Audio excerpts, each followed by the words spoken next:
솔브레인 2024년 상반기 실적을 스루풋 회계로 분석한 내용을 소개하도록 하겠습니다. 매출은 8.7% 감소했고 영업이익 3.6% 증가했습니다. 가공비 배부 재고자산 회전율은 8.5회전으로 산출이 됩니다. PBR은 1.84 상태가 되겠습니다. 솔브레인을 분석하게 된 동기는 삼성전자가 최근에 미국에서 공장 건설 진행을 좀 일부 중단하고 좀 건설 시기를 조절하는 그런 뉴스가 나오면서 협력업체로 따라간 기업을 소개하는데 한양 이웬지와 솔브레인이 나와 있더라고요. 그래서 어디선 얘기를 들어봤는데 어떤 회사인지 한번 분석해보고 싶어졌습니다. 먼저 원가회계 손익으로서 매출이 거의 4천억을 달성했는데 8.7% 감소했어요. 그리고 가공비 배부 재고자산은 1.8%가 증가했습니다. 매출이 감소하는데 재고가 증가하는 것은 결코 바람직하지 않습니다. 그런데 매출 원가가 14.1%나 내려가 가지고 매출 총이익이 6.9% 증가했어요. 총 이익률도 4.4% 상승했고 판매관리비는 8.8%가 증가했습니다.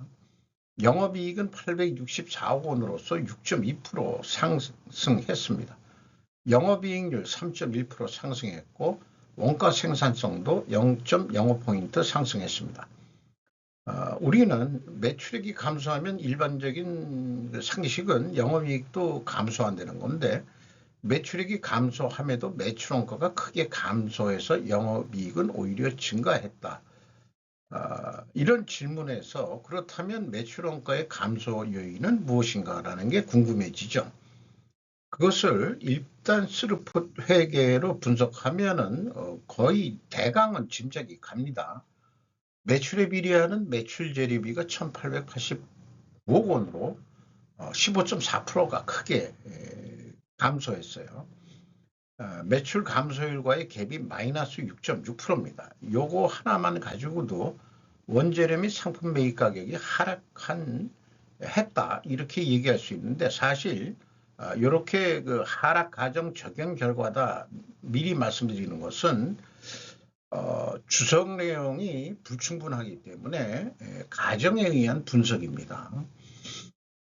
스루풋율 4.7% 상승했고요. 운영경비 5.2% 감소했습니다.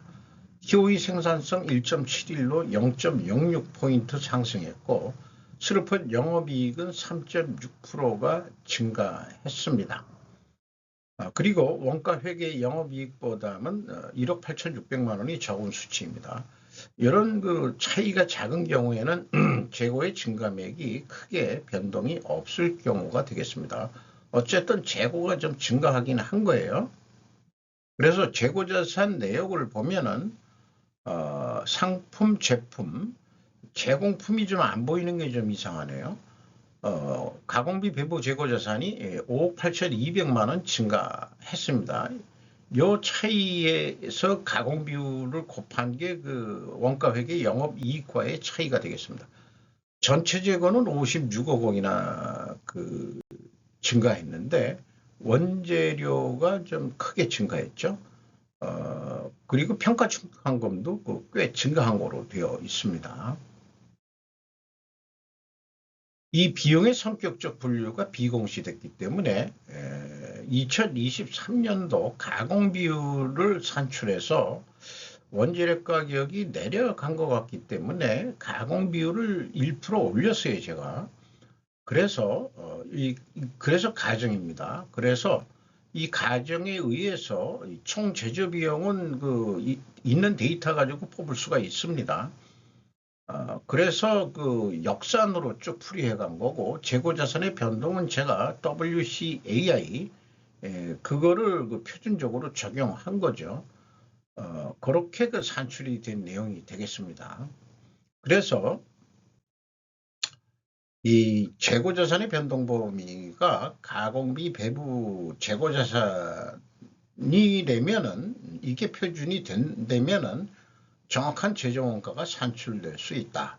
왜냐하면은 가공비 배부 원가 회계이기 때문이다. 이렇게 좀 간략하게 말씀드릴 수 있겠고요.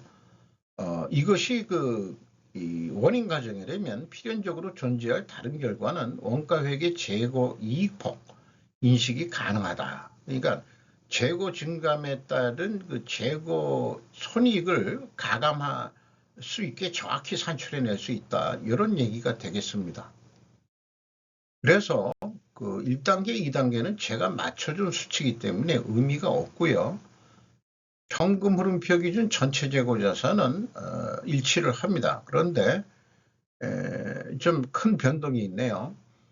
현금식으로 읽으면 현금이 8억 6,700만 원 들어왔으면 재고가 그만큼만 줄면 되는데 거꾸로 준 게 아니고 56억 원이 증가했어요. 그러니까 갭이 65억 원으로 더 크게 차이가 납니다. 그래서 재고자산 평가 손실액을 빼주면은 48억 6,400만 원이 차이가 납니다. 그러면은 이게 뭐냐 추적을 해보면은 선급금의 재고자산 대체.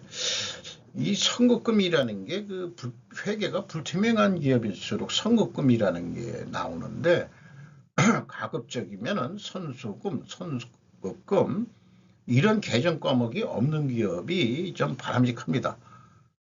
재고자산으로 대체했다는 얘기는 뭔가 현금을 먼저 선급을 줘가지고 자율적으로 재고를 뭐 사든지 어떻게든지 뭐 어떻게 했는지 모르지만은 그러면은 그 시스템적으로 그 구매를 한다든지 재고 관리를 하는 게 아니고 별도로 뭔가 그 외부 공장이라든지 아니면은 그 다른데 그 외국의 자회사 현지 공장이라든지 그런 데에서 일단 뭐 그냥 맡겨놓고 있다가 나중에 정산하자. 이게 마치 이런 것들은 이제 건설회사에서 많이 써먹는 방법이거든요.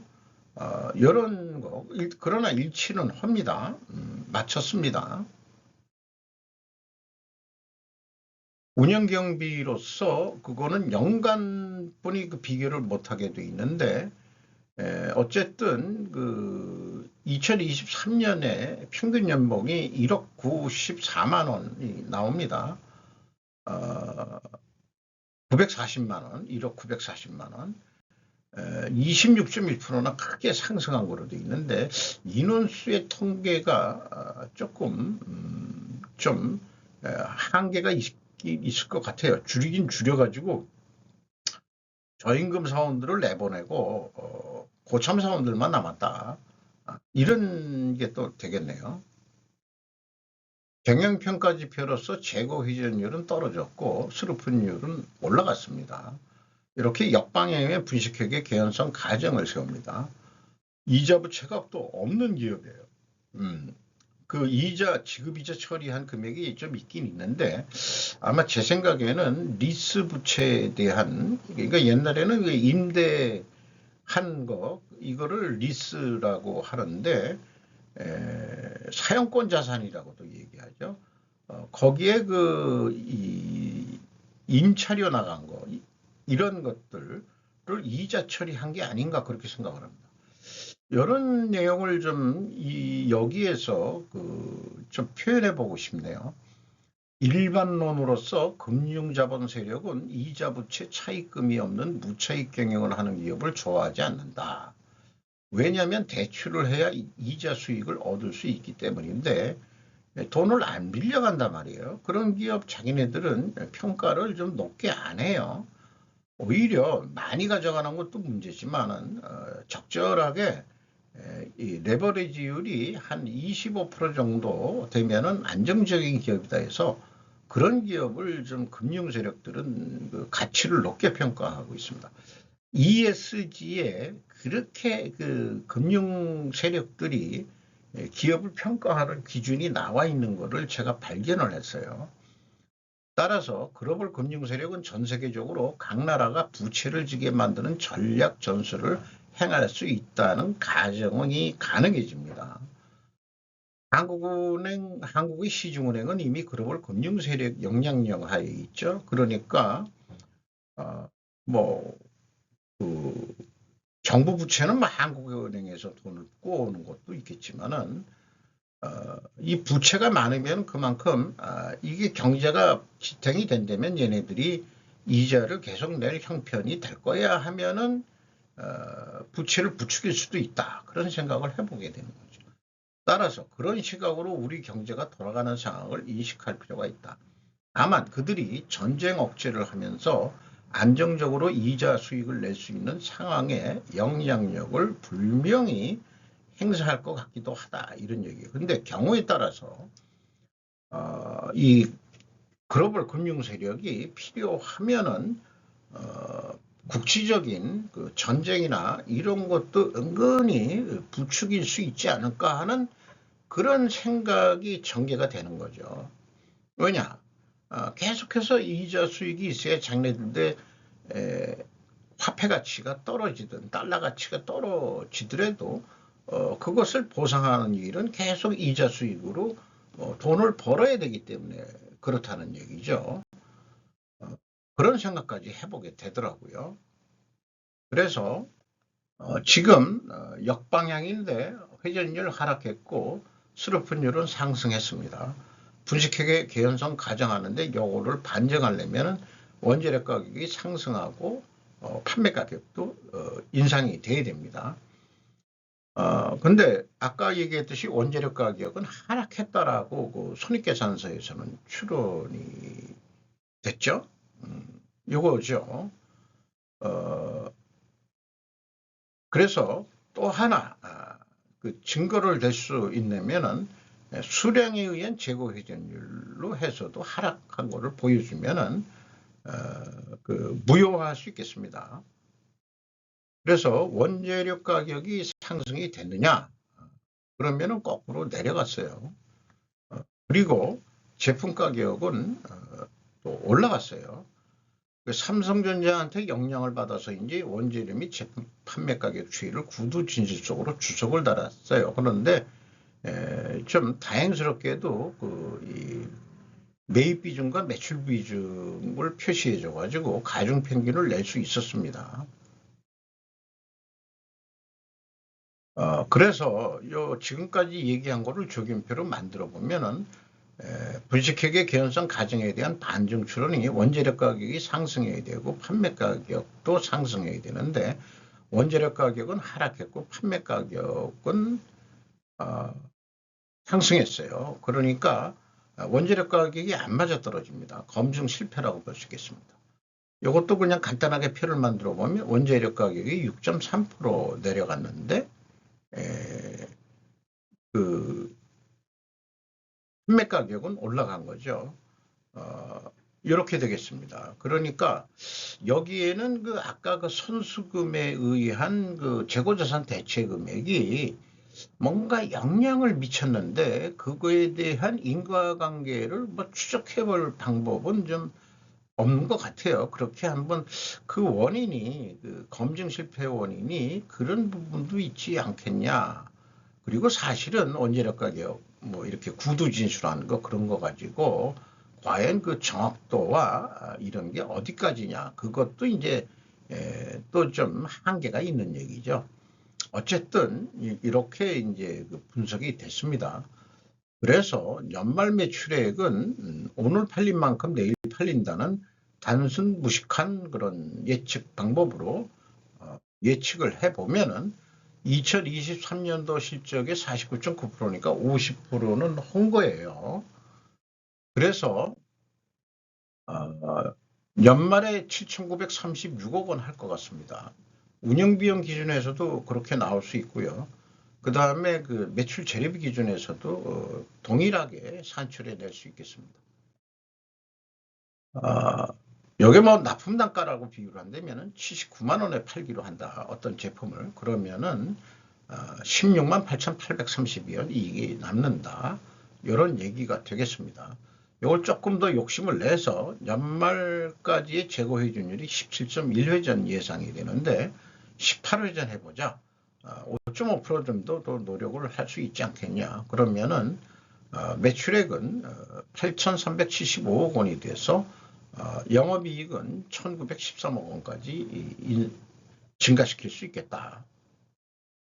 그리고 이러한 그 예측 프로그램도 어떤 트렌드가 나타나는데 재고가 증가했잖아요. 크게 증가하지는 않았지만은 원가 회계 영업이익보다 이익이 감소했죠. 조금이라도. 그리고 판매액가는 스루풋 회계 결과는 이렇다는 얘기입니다. 판매액가는 원가 회계보다 낮게 나오게 되어 있습니다. 주가를 보면은 22만 2천 원으로 2만 9천 원이 내려갔고요. 전년도 동기에 대비해서 PBR은 1.84가 되겠습니다. 주주는 브레인 홀딩스가 31%, 정지환 씨가 7.77%, 삼성전자가 들어와 있네요. 5.61%, 피델리티 매니지먼트가 8.21% 들어와 있고 외국인이 33.17%나 가지고 있는데 다이와 모어스탠리, 골드만삭스 등의 이름이 보입니다. 이상 마치도록 하겠습니다.